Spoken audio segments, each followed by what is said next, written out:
Welcome to With All Due Respect. This is a podcast for women over 40 who are looking for sane, frank advice about their health and wellness, especially through and after menopause. I'm Amanda Thebe, a personal trainer and nutrition coach, and the author of the best-selling book, Menopocalypse: How I Learned to Thrive During Menopause and How You Can Too. I'd love you to join me every week as I chew the fat with some fab guests on hot topics that directly impact you. I also know the power of conversation is lost, and there's nothing better than sitting down for a natter with your mate and putting the world to rights. And that's exactly what I'll be doing with this podcast. We'll really get to know my guests, warts and all. I've made it my mission to help you by exploding a few myths and presenting you with plain, simple facts. These inspiring conversations will hopefully empower you to be a healthy, strong, resilient bitch, just like me. Before we get started, don't forget to hit subscribe and leave a review, and then visit me at amandathebe.com. And now let's get started on today's show.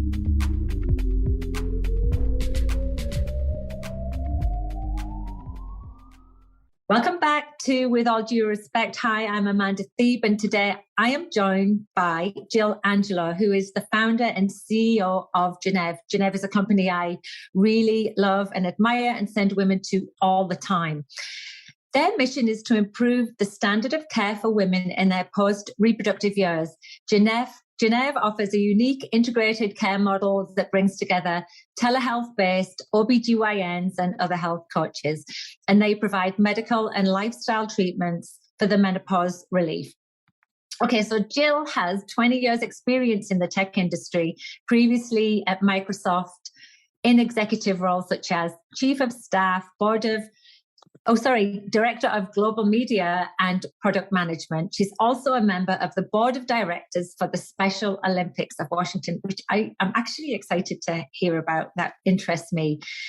And get this, she was named one of Inc. magazine's 2020 top 100 female founders. She's the driving force for bringing effective health solutions to women. And we're going to talk about Jill's story and then also about Gennev today. So welcome very much to the podcast. It's good to see you again, Jill. It's wonderful to be here. Thanks for having me, Amanda. Okay, so I just want to get deep and dirty quick, right? So can we talk about where you came from and what led you to build Gennev? So you essentially starting in your executive roles at Microsoft. Why did you leave your job?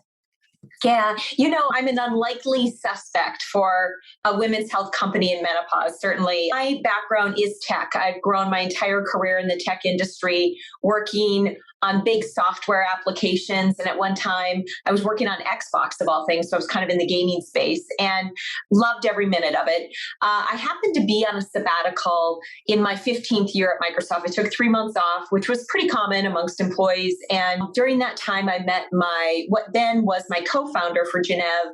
And she is an older woman. She is really credited with building Neutrogena into the big global brand that it is. And then she sold it to Johnson & Johnson. And when I met her, we really connected over women's health.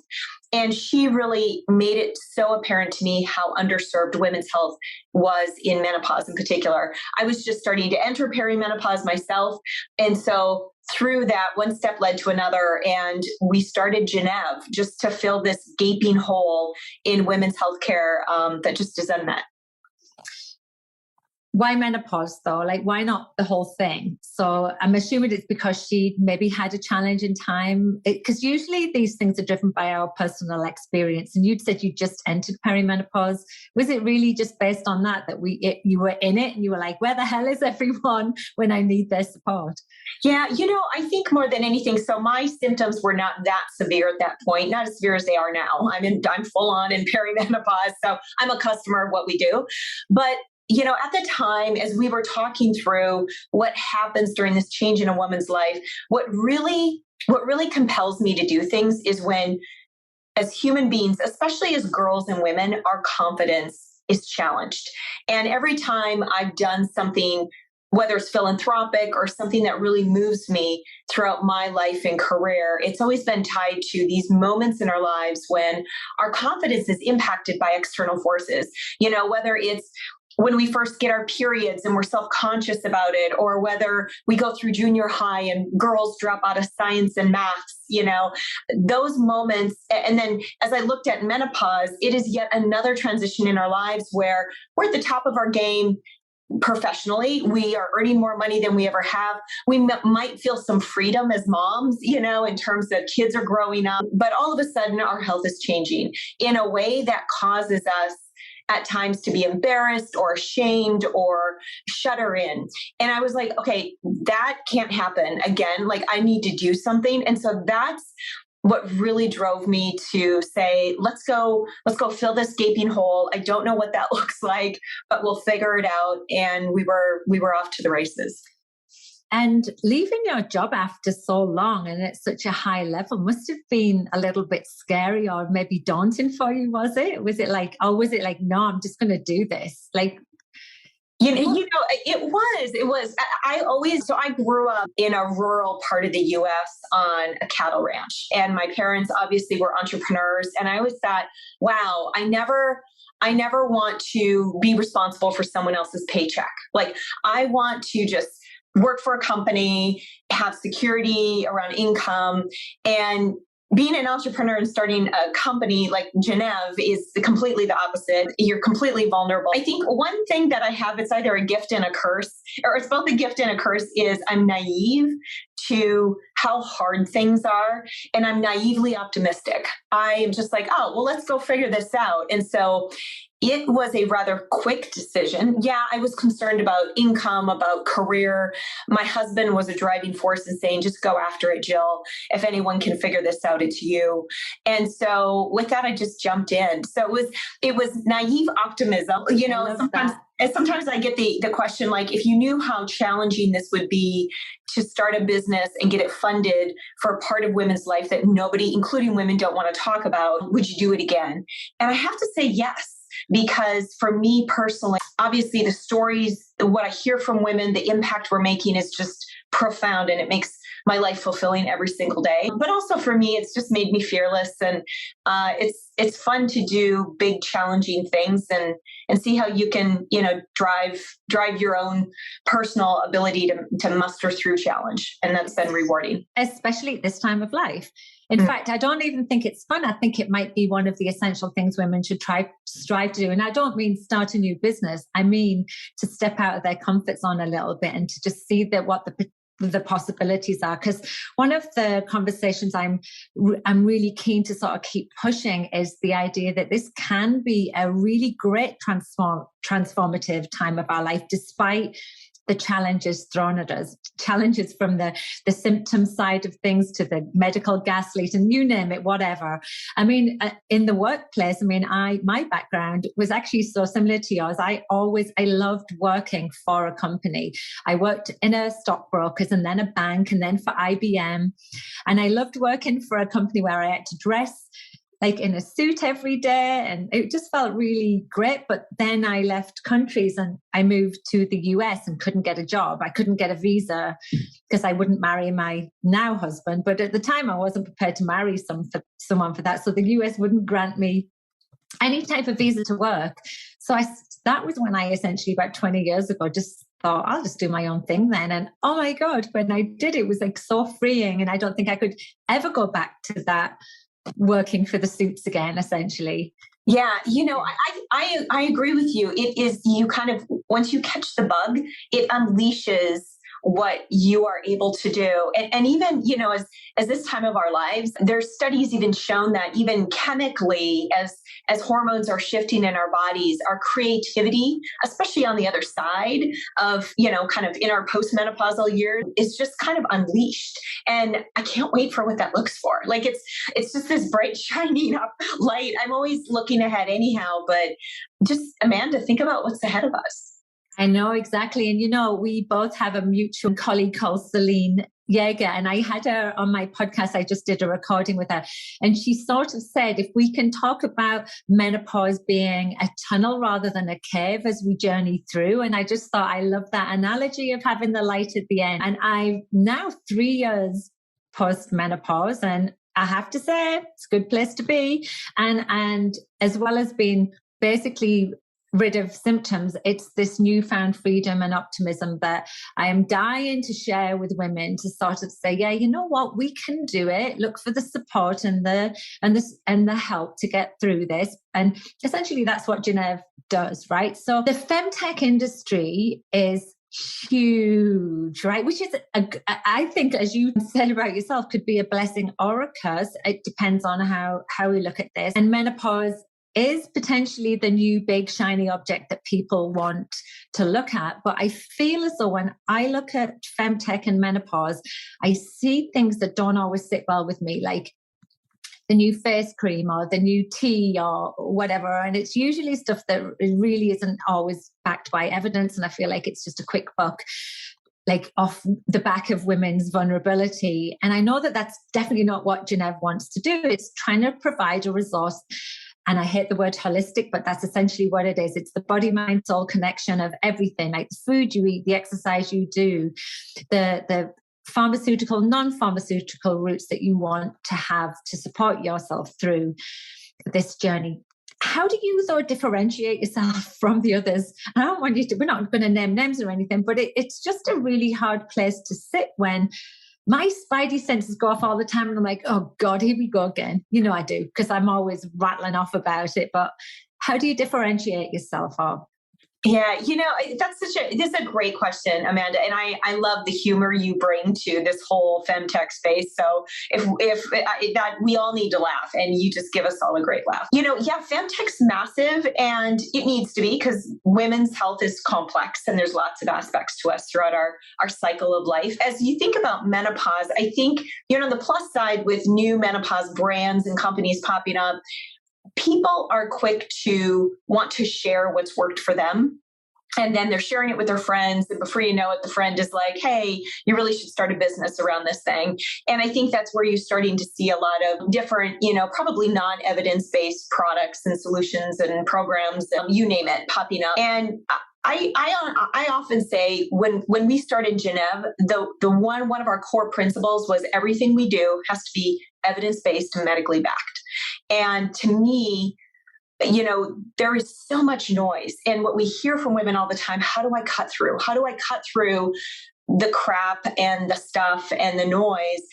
And at the end of the day, you can't argue science, although in some ways people still do. Obviously. You want to bet? We've just had 2 years of COVID. I know.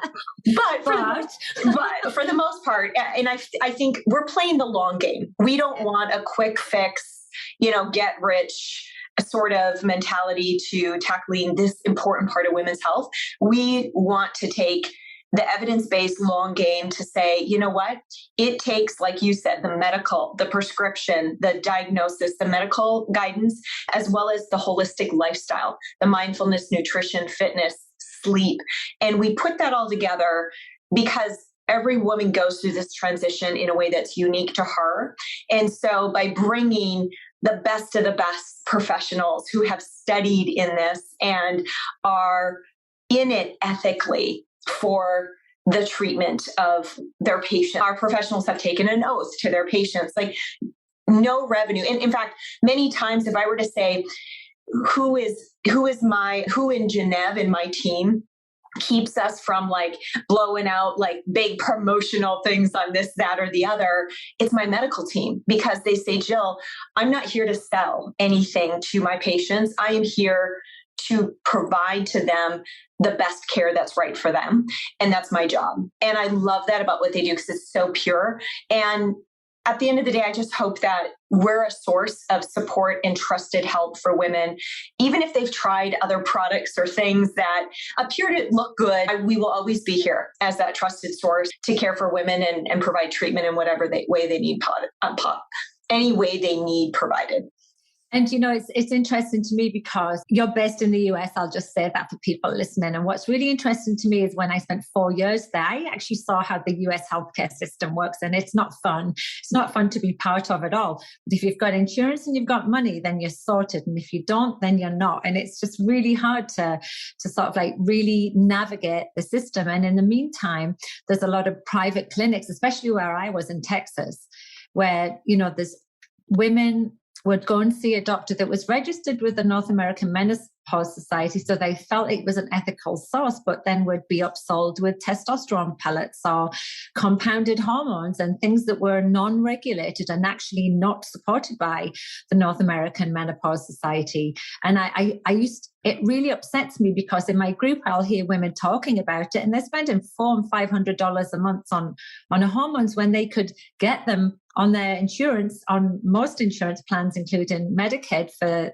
the regulated hormones.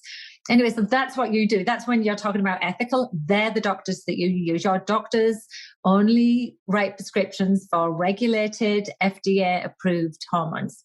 Right? Absolutely. Clinically backed. They're all MDs. All of them are OBGYNs certified by the North American Menopause Society as well. But yes, it's all clinically backed. We write your prescription to your pharmacy of choice. So you are going to the pharmacy where you prefer and your insurance covers that prescription. And I think one other distinction, especially around the compounded kind of pellets or hormones that women oftentimes are paying big bucks for, beyond not being regulated, they also claim oftentimes they're natural. They're more natural. They're based off of your own chemistry as a person. And oftentimes, like our doctors will argue a lot of the time, they're still synthetically based, in terms of plant. There's no way to mirror your own DNA or, kind of makeup as a human being. And so oftentimes a lot of the claims they're making as a result of not being regulated, they're also making claims that just simply aren't true. It's marketing for sure. Isn't I mean, it's the natural fallacy, right? It's like it's appealing and nobody's taken a yam and chopping it in half and rubbing it on their thigh. I mean, it's literally synthesized in a lab. And what's interesting is compounding pharmacies use drugs that originally started off in a regulated state and then remove them from that state by, I always say, mixing them with sawdust and mouse poo or something. But I mean, that's just me. No, but I'm just, it's really important that women know that there are safe and effective treatments out there that, and you guys push that. So the next thing I want to talk about, and one of the things I love about Gennev is, so, you have this a service angle for women, but you've done a lot of work on building communities. And you've done campaigns, I've been a part of them, that really try and elevate the voice of women, because I think you see the value in this grassroots movement of like, it can't just be us. It has to be all of us. We have to come together as women to just get heard, right? So, is that something that just came upon you? Because for me, the community literally was what saved me. I was isolated and alone, and I ended up gathering people around me, and I realized the power of it. And also research backs that to be, part of the journey and the help, right? How did you sort of get the inspiration to evolve your community? And this is going to be the wildest correlation to community you ever thought you'd hear from me, but I'm going to start there. So I told you I worked at Microsoft for 15 years, and you wouldn't think of Microsoft as the place for community, but the way that company got to be the size and the monopoly that some people believed it was, kind of in the early 2000s and late 1990s, it was through community, through their partner channel, by saying, you know what, we're going to develop this thing and we invite all of you to build on top of it and to take what we've provided into healthcare and into retail and into manufacturing and construction and you name it. And a big part of my first job at Microsoft was working with this partner community and developing them. And we always said, if the partners are successful, then we'll be successful. And our whole mission was about improving the lives of our partners and customers. And then as a result, we would be successful. And so that notion of greater together, or a rising tide floats all boats, has stayed with me ever since then. And you bring people together versus get competitive. So with menopause, and you think about we just continually hear from women, and you said it yourself, Amanda, I feel like I'm the only one. When you silently suffer, or when you suffer in silence because you're ashamed of something, you're going to turn inward. When in fact, the moment you start to talk about your challenges, I don't care if it's menopause or if it's divorce or losing financial footing or anything in life, the moment you start to bring it up with other people, it's amazing what they have to share in return. We all have stuff in our lives, and that just helps everybody come together and get through their own. And so with Gennev, obviously, because this is such a shameful topic for women generally through the decades, to change that, we had to power every voice and invite every voice to be part of what we were doing. And I still think, Amanda, we've still so much to do. Like, I would love to get us all together to do like a public service announcement and get into every public health program and every, girls, sex education course and insert information about the menopause transition. That's when we truly start to feel things changing and women getting the support and the help they need. And that's going to take a community effort. So that's like the public health stance on this. And I know that we both know Diane Danzebrink and the work she's done. And it's shown that like one woman literally changed the face of menopause in the UK. And I know lots of others have took credit for it, but she literally was the linchpin that made it happen. And the fact that she got menopause mentioned in the school curriculum was groundbreaking. The fact that she got menopause brought up in the Houses of Parliament and to be pushed forward in workplaces, like just having that type of sort of like person being able to do something like that is inspiring for me. And I did look to see how that might happen in the US, but I just feel like it's a system that's got so many layers to it. Like, I think the UK is probably more accessible in the way it's structured through its government. The US, I just was like, oh my God, that's a headache. But ideally, what I would love to see, and I'm pretty sure you're on board with this, is imagine if when you're 35 and you go for your doctor's appointment for your annual checkup, you get just a leaflet that just says, hey, guess what? This is going to happen to you. And it's just a PSA. It doesn't have to do anything more than just tell women what to expect. I think that would be a game changer. We get it when we're 40 for mammograms. We get it for our colonoscopy. Lucky me, I got that at 50. I've had a colonoscopy too, and at the age of 46 even. And so it is. Excuse me. It's all about education. Yeah, have a cough. Don't worry. I can fill in the gap with my talk, and it's not like this hasn't happened to me before.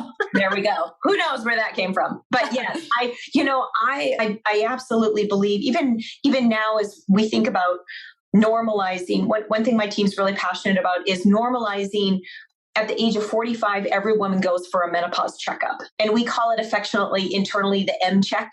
But it becomes routine every year. And then it kicks off a series of treatment or wellness support for a woman. We all need roadmaps. Like, even look at, as a mom, you probably had pediatrics roadmap for your child.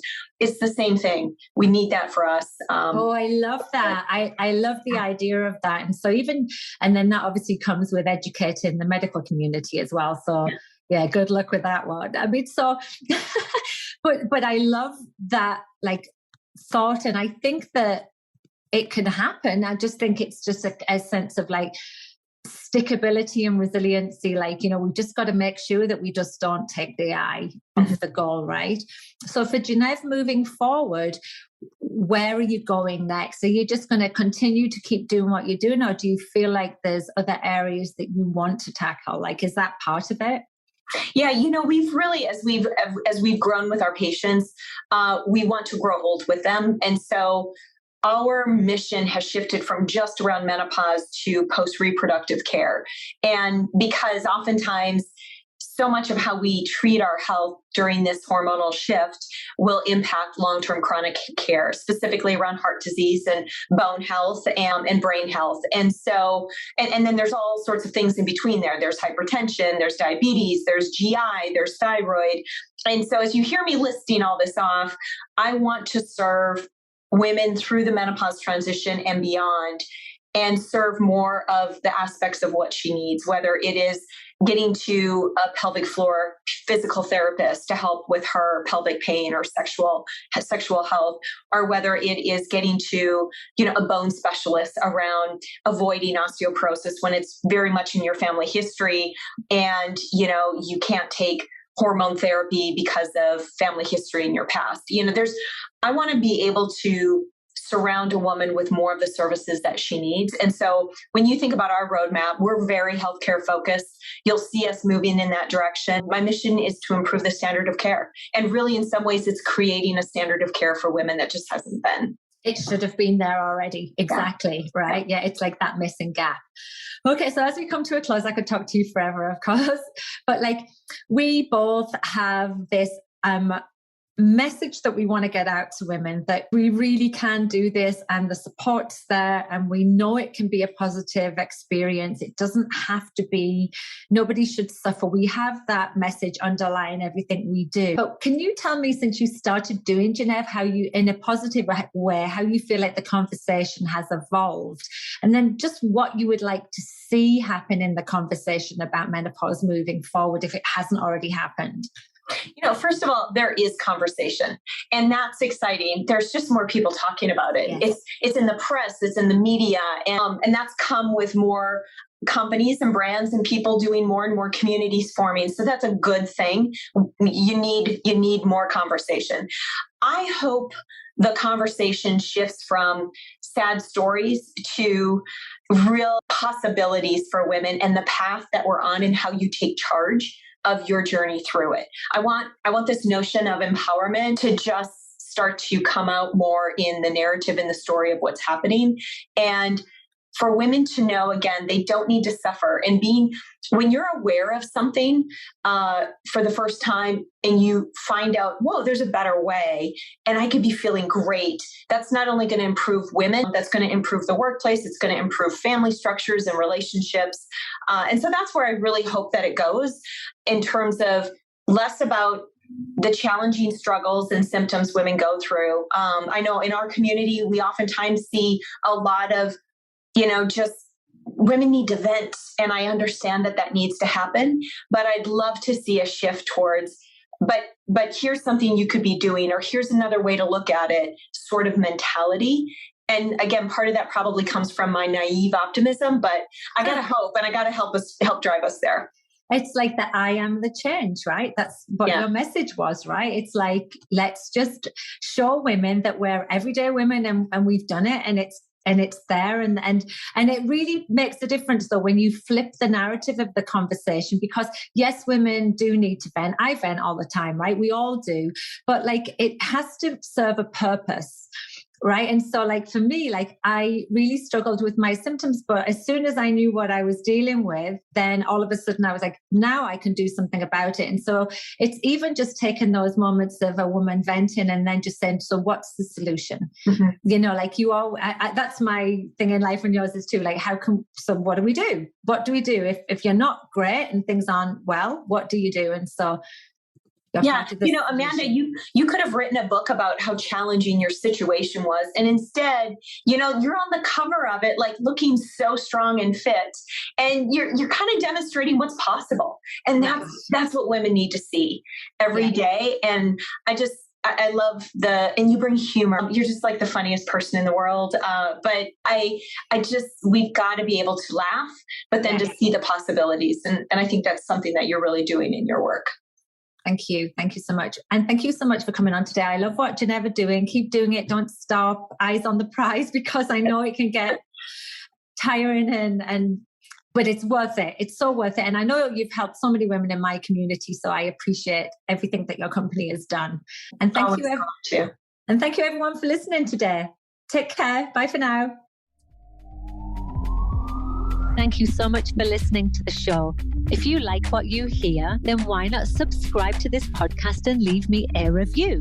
You see, when you do this, it helps to raise the profile of my show and attract new listeners. And it also allows me to continue to deliver valuable content with great guests. And in return for you doing that, I will send you my 12-week core-focused program called Abs on Fire as a thank you. Simply drop me an email at amanda@amandasteve.com and I'll wing that your way. Bye.